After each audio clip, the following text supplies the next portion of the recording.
টয়লেটে ভুলেও মোবাইল নিয়ে যাবেন না, এতে আপনার মৃত্যু হতে পারে। টয়লেটে যদি মোবাইল নিয়ে যান, এত আপনার কেন মৃত্যু হবে সেটি বলছি, শুনেন। টয়লেটে অনেক সময় আমরা মোবাইল নিয়ে যাই, আমরা মোবাইল নিয়ে সেখানে টয়লেটে নিয়ে যাওয়ার পরে সেখানে মোবাইল স্ক্রলিং করতে থাকি বা ফোন টিপতে থাকি বা কারোর সঙ্গে কথা বলতে থাকি। এই যে এটি মানুষের মৃত্যু ডেকে আনে।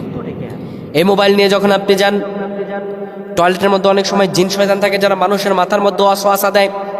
এই জন্যই আল্লাহ তাআলা বলছেন, তোমরা আল্লাহর কাছে ওয়াসওয়াসা থেকে মাফ চাও।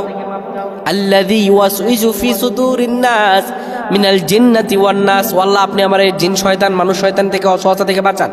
শয়তান ওয়াসওয়াসা দিয়ে আপনার মোবাইলের মধ্যে খারাপ জিনিস দেখতে আপনাকে উদ্বুদ্ধ করতে পারে। তখন আপনি ওয়াশরুমে যদি খারাপ জিনিস দেখেন, হঠাৎ করে আপনি যদি মেন্টালি ভাবে উত্তেজিত হয়ে যান, আপনি মেন্টালি ভাবে স্ট্রোক করতে পারেন। টয়লেটে ভুলেও মোবাইল নিয়ে যাবেন না, এটি আমাদের বদ অভ্যাস।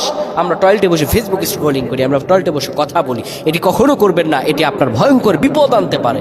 আল্লাহ